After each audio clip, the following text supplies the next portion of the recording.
So what 3 things would you say would be most helpful for someone who is wanting to consciously work towards creating a life of magic? What are the 3? What 3 things would you say would be most helpful for someone who is wanting to consciously work towards creating a life of magic? Okay. Well, the thing I think is that 2 of them I can say straight off the bat is that it's a willingness to live your life differently and operate in life in a different way than we have been conditioned to operate. I really believe that fundamentally there are a few misconceptions in life, and that we are kind of encouraged in and trained in these misconceptions. And I'm not into blame and all that, but I do feel that our society has in some sense let us down in this, because it just doesn't serve us in this. And that is that one of the misconceptions that we operate under is what I call process orientation, where we focus in what we undertake in life and what drives us and what motivates us and what we take on and what we go for in life. And the way we operate is such that we look at how we, well, first of all, we look at why we're going to do something, when it's going to happen, the why, the where, and the how.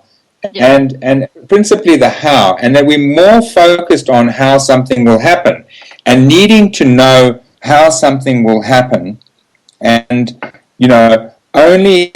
only proceeding once we know how. And so firstly, what that causes a lot of people to do is never proceed a lot of the times, because they don't know how they would have what they want. And even when we do know, when we assume we know how, and we go for it based on the process of assuming how we know, what we've done there is basically attract our belief systems, because the part of us that needs to know all of that is our rational mind. And in looking at the process and the how and the why and the when, we actually then refer to our belief systems, which then our ego then presents to us as the solutions to how we're going to go about it. And we're just going to recreate through that our limitations. And, as I said to you, just part of the limitation is going for much less than we normally go for. And I just say this to you aside, not as part of the interview, because I don't want it to be a lengthy diatribe. But, when people start working with me and training with me, the thing that, a major thing that starts happening with them is they just start going for much more than they ever went for, because they don't even realize what they could go for in life, because there's just such an unconscious assumption that they could never have a lot of the things that they actually really want in life. And so your question was, what are 3 things people can do, I think, and one of them is that, and the first thing is that you can go from a process orientation to an end result orientation, where you live your life, that you live, there's a value that you have in your life, which is to know what you really want, what really matters to you, and before you know how or why or what or sorry, when, not what, but when, and so that you allow yourself to acknowledge and get in touch with what you'd really love and what matters to you, and let that be your starting point, is what you love in life, what you want, your end result, and then choose those. And the funny thing about that is that when you become end result orientated, you step out of the paradigm of your ego and you become creatively orientated, or certainly by being end result orientated, you become creatively empowered. You start seeing connections that you wouldn't normally see. You start seeing possibilities that you wouldn't start seeing. You start attracting resources that you wouldn't normally attract. And so you enter into a whole new paradigm of creative power. And, I mean, look, if if I only told people that one thing and they undertook to become end result orientated rather than process orientated, if someone took that to heart, they would have a dynamically different and empowered life. So that's the one thing. I'm not boring you, I hope. No, not at all. I'm actually enjoying your passion.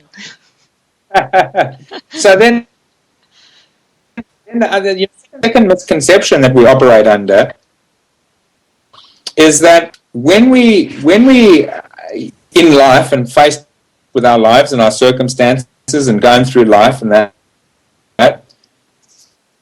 fundamental approach again to that is to understand everything, is to work everything out, to have everything figured out. Yep. To be, in other words, to be in the know. And the thing with that is that, again, the part of you that's craving that is the part of you that's made up your belief systems. It's your rational mind. And so it's the part of you that's operating on past experience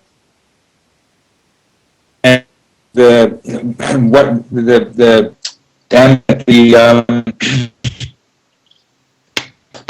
definitions and assumptions and everything that you've assigned from the past. And so then it projects that onto your world view and your processes. And, so then again, the way out of that, not have to know, is not have to have understand or soften. And when you do, then you enter into the world of intuition. You enter into innocence, which then is the bridge into your intuition. And that is what then causes you to, that is then what causes you to be, connect with your intuition and become inspired and, see everything in a much more creative way. And so, the combination of being end result focused and also in innocence rather than in the know are sort of like the bedrock, really, of the creative orientation of what we lovingly call magic. So there's two things. Yep. Now I'm going to think of the third thing.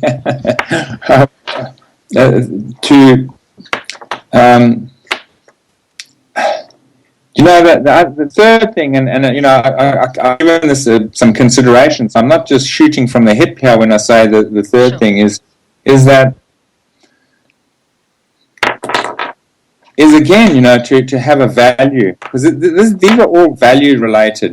They're about values. It's about the values that you're going to subscribe to in your life. And I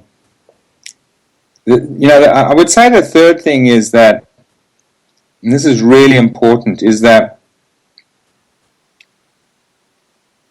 of having a value to have a deeper understanding of yourself and self-awareness, to know where you're really coming from, because there are basically two places you can come from. You can come from your heart or your head. You can come from your ego or your soul. And you see, with a lot of people, when they're making choices and deciding what it is they want in life and what they want to go for in life, what they're really doing is compensating for their beliefs, compensating for their limitations, and thereby trying to resolve that. And so, just in a simplistic way of saying that is that someone who is, someone who's like wants a lot of money and is choosing wealth and that, with a lot of beginners, what you'll see is that just driven by the fact that they haven't got any or they're scared of not having any, and they're choosing love because they're lonely in their life or something like that. And so the motivation that it drives them to create has the power, and that motivation is a negative motivation, and that will then just reinforce that negativity, and so there won't be a powerful experience of magic, of creating and of life. Whereas, from the other orientation, in the soul orientation, the creative orientation, the magic orientation, what you're doing is you have a deeper awareness of yourself, and you recognize, where you come in from egoically, and you don't allow that to inform your choices in life. Your choices in life are informed by not what you feel inadequate about, short of, limited by whatever. They're informed by what really matters to you, what you love. And so, Yep. the third thing you could say in a nutshell, you could put it in a sentence even, is do what you love, go for what you love in life, but really, what you really love and what really matters to you. Yeah. And with those three things, I mean, it's really interesting talking to you in these terms, because when I think about it, it's like, shit, if someone just, really applied those three things, then their lives would be just absolutely transformed, just so transformed and empowered.